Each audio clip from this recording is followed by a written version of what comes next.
Programme شروع کرتے ہیں. جیسے کہ پچھلے پروگرام میں ہم نے ناظرین سے وعدہ کیا تھا کہ فرشتوں کے بارے میں جو ہماری بات چیت چل رہی تھی اس کو آگے بڑھائیں گے.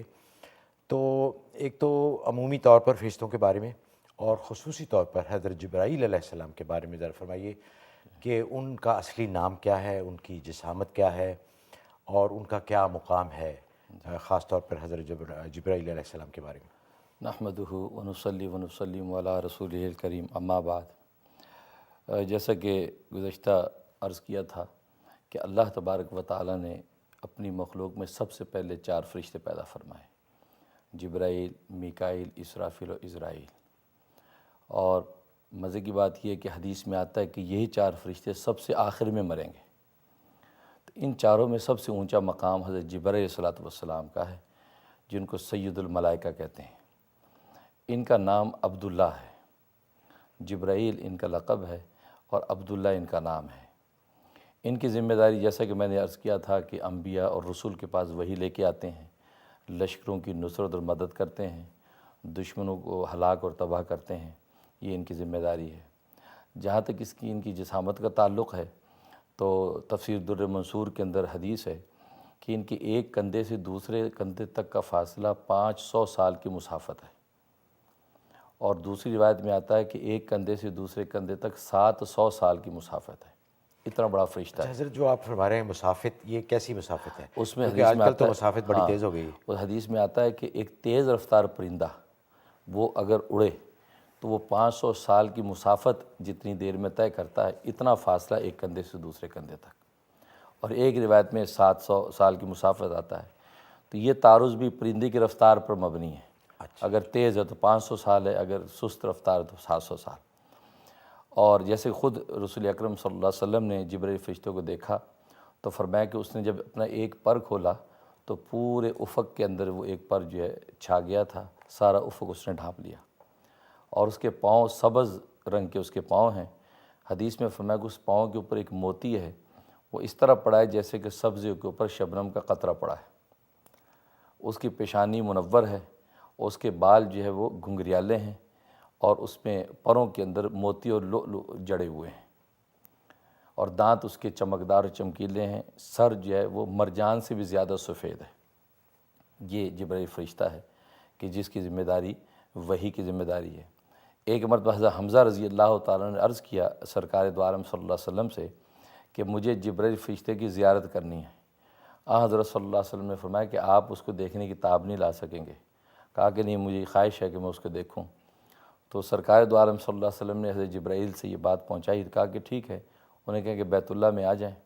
تو حضرت حمزہ جو سرکار دو عالم صلی اللہ علیہ وسلم کے چہتے چچا تھے، تو جب وہاں بیت اللہ میں پہنچے تو ایک لکڑی کے اوپر حضرت جبرائیل بیٹھے ہیں. تو ان کا پاؤں اتنا بڑا تھا سبز رنگ کا کہ حضرت حمزہ کی نظر جب پاؤں پر پڑی ہے تو اس کو دیکھتے بے ہوش ہو گئے.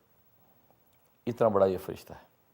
لیکن اللہ تبارک و تعالیٰ کے سامنے ان کی کوئی حیثیت نہیں رہتی. ظاہر ہے. یہاں تک کہ خود حضرت جبرائیل فرماتے ہیں کہ نبی پاک صلی اللہ علیہ وسلم سے فرمایا کہ اسرافیل مجھ سے بھی بڑا فرشتہ ہے اور اس نے اپنے کندھے پر عرش الہی کو اٹھا رکھا ہے. اور فرمایا کہ لیکن اللہ کی کبریائی اور ہیبت سے بس اوقات پگھلتا پگھلتا وہ چڑیا کے برابر ہو جاتا ہے. تو یہ فرشتہ جبرائیل جو ہے اس قدر بڑی جسامت کا اچھا مالک حضرت، ہے. آپ نے فرمایا کہ 4 فرشتے جو اللہ نے سب سے پہلے پیدا فرمائے اور انہی کو سب سے آخر میں موت آئے گی. تو یہاں سوال یہ پیدا ہوتا ہے کہ آیا فرشتوں کو بھی موت آئے گی اور حضرت جبرائیل کو بھی موت آئے گی؟ جی اور کب آئے گی یہ؟ ہاں، اس لیے حدیث میں آتا ہے کہ نبی پاک صلی اللہ علیہ وسلم کا ارشاد ہے کہ جب سب پہلا سور پھونکا جائے گا تو سب ہلاک ہو جائیں گے. تو اس میں یہ 4 فرشتے اور عرش الہی کو اٹھانے والے فرشتے باقی رہ جائیں گے. اللہ تعالیٰ ملک موت سے پوچھیں گے کون زندہ ہے؟ تو عرض کرے گا 4 فرشتے جبرائیل، میکائیل، اسرافیل و عزرائیل زندہ ہیں اور عرش الہی اٹھانے والے فرشتے زندہ ہیں. تو اللہ تعالیٰ فرمائیں کہ عرش الہی اٹھانے والے فرشتوں کی روح قبض کر لو. تو ملک الموت ان کی روح قبض کر لے گا. اس کے بعد پوچھیں گے کون زندہ ہے؟ کہیں جی ہم 4 فرشتے زندہ ہیں. تو اللہ فرمائیں کہ میکائیل کی روح قبض کر لو. پھر پوچھیں گے اب کون زندہ ہے؟ فرمائیں کہ ہم 3 زندہ ہیں.